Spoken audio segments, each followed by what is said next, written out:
Hello everyone, আমি মাম্পি। আমার নতুন আরেকটি ব্লগে আপনাদের অনেক অনেক স্বাগতম।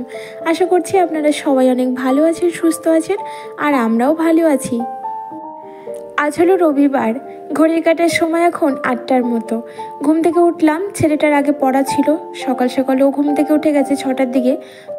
কালকে পরীক্ষা আছে বলে ছেলেটার আজ অনেকটা চাপ, তিনটে টিউশন পড়তে হবে, তো ওই জন্য অনেকটা সকালেই ঘুম থেকে উঠেছে। কাল রাত্রিরে একবার বলেছিলাম জানেন যে ঘুমিয়ে পড়ে সকাল সকাল, কালকে তো অনেকগুলো পড়া আছে। তো ও 10টা সাড়ে 10টা নাগাদ খাওয়া দাওয়াটা কমপ্লিট করে শুয়ে পড়েছিল, নইলে তো ঘুমটা পূরণ হবে না, পড়াশোনা করতে একটু সমস্যাই হবে। আর ও পড়ছে, আমি ঘুম থেকে উঠে দেখো একটু ফ্রেশ হয়ে নিলাম। সকালবেলা ওঠা মাত্রই আমি দাঁত ব্রাশ করে ফ্রেশ হয়ে নিই। প্রত্যেক দিন এটা আমার অভ্যেস, যত যাই হয়ে যাক না কেন আমার এই অভ্যেসগুলো আমি কখনো ছাড়ি না। কারণ আমি মনে করি ঘর বাড়ি পরিষ্কার পরিচ্ছন্ন রাখার আগে নিজেকে সবসময় পরিপাটি এবং পরিচ্ছন্ন রাখাটা খুব জরুরি, নইলে রোগ ভোগ তো আক্রমণ করেই, প্লাস নিজের মনটাও পুরো নেগেটিভিটিতে ভরে যায়।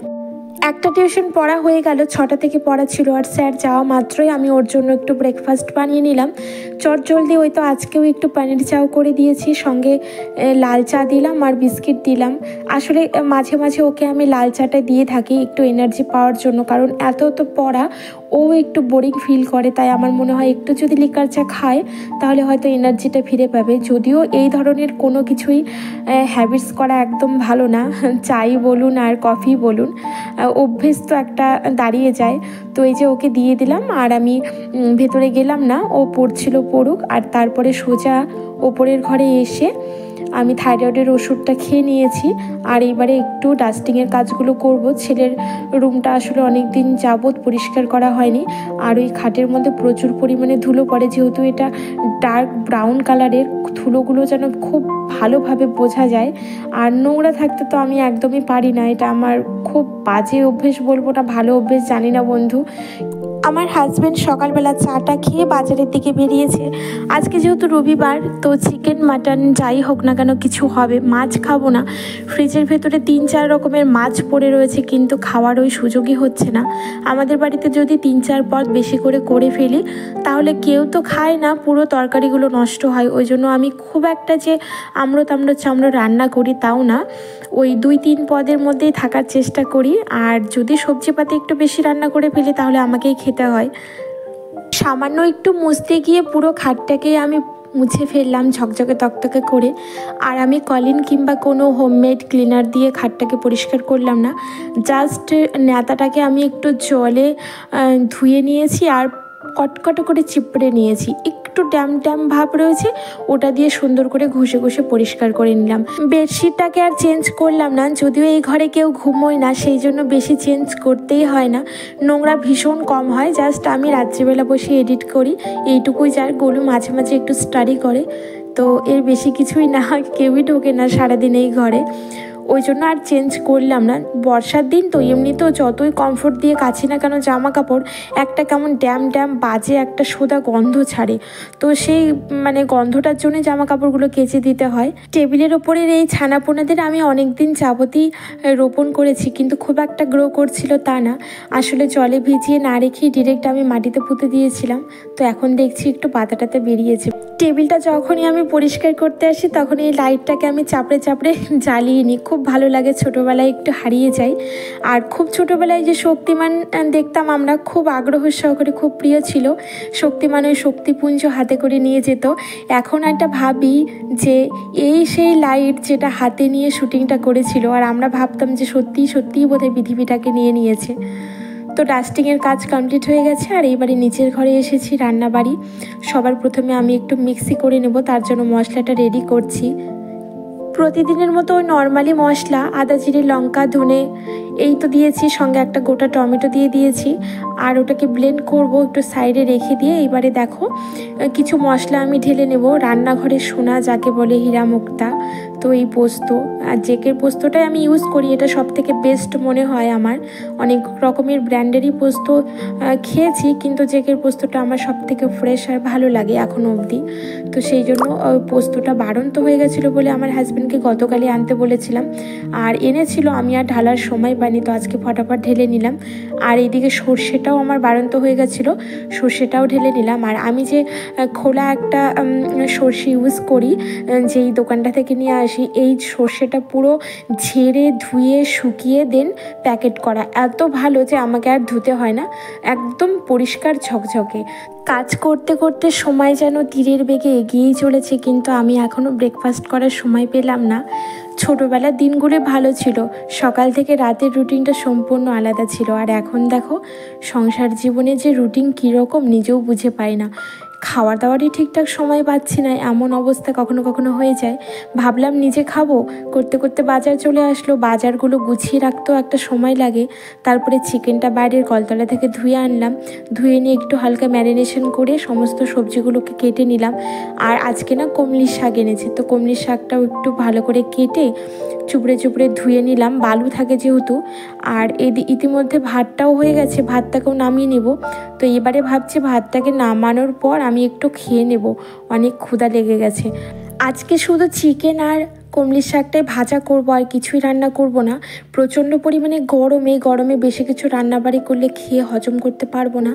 আর আমি যেহেতু এতটা স্পাইসি চিকেন কষা খাবো না, সেই জন্য এই যে চিকেনটা কষাচ্ছি এখান থেকে 2-4টে পিস আমি তুলে নেব আর আলু তুলে নেব, নিয়ে আমার জন্য পাতলা করে ঝোল করব। চিকেনের ঝোলটা যদিও আমি খুব একটা ভালো খাই না, তবে ঝোলটার মধ্যে একটু মাছের ঝোলের মতন সাদা জিরে শুকনো লঙ্কা ফোড়ন দিয়ে দিব। তো রান্নাবাড়ি কমপ্লিট করার পরে আমি সমস্ত কাজকর্ম কমপ্লিট করে নিয়েছি, স্নান করেছি। আর পুজোটা আজকে আমার ছেলে দিয়ে দিয়েছে, আমার অনেকটা লেট হয়ে গেছিলো বলে ওকে বললাম, ও তখন দিয়ে দিল, কারণ ওরও ক্ষুধা পেয়ে গেছিলো অনেক। আর এবারে আমি আর ছেলে দুজনে খেতে বসেছি। চিকেনের ঝোলের সঙ্গে যদি এক টুকরো লেবু থাকে তাহলে কিন্তু খেতে অনেক ভালো লাগে। আর এই দেখো আমি পাতি লেবুটা পুরো কেটে নিয়েছি, খুব টেস্টি লাগছিল চিকেনের ঝোলটা খেতে, জানি না কেন লেবু দিয়ে খাচ্ছিলাম বলে হয়তো। আর শাক ভাজাটাও না খুব ভালো হয়েছিল, তবে আমি শাক খুব পছন্দ করি কিন্তু খুব একটা বেশি নিইনি, অল্প একটু নিয়েছি, বাকিটা আমার হাজব্যান্ডের জন্য রেখে দিয়েছি। আর আমার হাজব্যান্ড সেলুনে গেছে একটু হেয়ার কাটিং করতে, কিন্তু ওখানে নাকি অনেকটা লেট হবে, আমাকে ফোন করে বললো যে আমার 4-4:30 বেজে যাবে, তোমরা খেয়ে নাও, সেলুনে পুরো লাইন রয়েছে। ওই জন্য আমরা খেয়ে নিলাম দুজনে মা ছেলেতে। আর এখন হলো বিকেলবেলা, বিকেল গড়িয়ে সন্ধে হয়ে গেছে, সন্ধে পুজো দেওয়া হয়ে গেছে। আর ছাদে গিয়েছিলাম, পুরো একটু মেঘ করে এসেছে আকাশে। ছাদে গিয়ে তবু গাছগাছালিগুলোতে একটু জল দিলাম, কিছুটা সময় কাটিয়ে এবার নিচের ঘরে এসে ভাবছি একটু কি খাবো, খুব খিদা পেয়েছে। আর ছেলেটা আমার টিউশন পড়তে গেছে, সন্ধেবেলা পড়া ছিল বাইরে, কালকে ওর পরীক্ষা আছে, ম্যাথ পরীক্ষা, ওই জন্য স্যার ডেকেছিল। ভাবলাম একটু ধোকলা বানিয়ে নিই। আর আজকের ধোকলাটা আমি মাইক্রোওয়েভে বানাবো, খুব জলদি হয়ে যায়। আর তাড়াতাড়ি কিছু খেতে ইচ্ছে করলে বা ক্ষুধা পেলে এটাই লাস্ট অপশান, ধোকলা, একটু ভালো কিছু খেতে চাইলে। আর আমার তো ধোকলা খেতে খুব ভালো লাগে। ঘরে আমার কারি পাতাও ছিল, তবে ইনো ছিল না বন্ধু, ইনোর মতন একটা হিমালয়েরই একটা কিছু ছিল, সেটা দিয়ে আজকে বানিয়ে নেব। তো ধোকলা কিভাবে বানাতে হয় তোমরা তো সবাই জানো, যারা জানো না তাদের জন্য বলি। বেসন নিয়ে নিয়েছি পরিমাণ মতো, তার মধ্যে নুন, মিষ্টি, একটু রিফাইন অয়েল, সামান্য একটু লেবুর রস, একটু আদা গ্রেট করে দিয়েছি, একটু গোটা সর্ষে দিয়েছি, দিয়ে বেশ সুন্দর করে মেখে নিতে হবে। আর তারপরে যখন আমি বেক করব ঠিক তার আগের মুহূর্তে ইনো হোক বা ইনো জাতীয় কিছু থাকুক সেটা দিয়ে মিক্স করে এই যে আমি মাইক্রোওভেনে ঢুকিয়ে দিলাম। আর এইবারে আমি 7 মিনিটের জন্য টাইম সেট করে দেবো, 7 মিনিট, 6 থেকে 7 মিনিট লাগে, তার বেশি একদমই লাগে না। তো আমার আজকে পাত্রটা বড় ছিল বলে একটু টাইমটা বেশি দিলাম, নইলে 6 মিনিটে হয়ে যায়।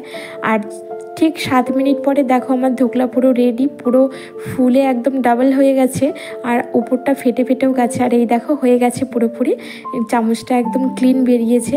তো এবারে তারকাটা বানিয়ে নিই। আর তারকা বানানোর জন্য কড়াইয়ে একটু সাদা তেল দিয়েছি, তার মধ্যে শুকনো লঙ্কা, সর্ষে ফোড়ন দিলাম, আর 2-3টে কাঁচা লঙ্কা ছিঁড়ে রেখেছিলাম সেটাও দিলাম।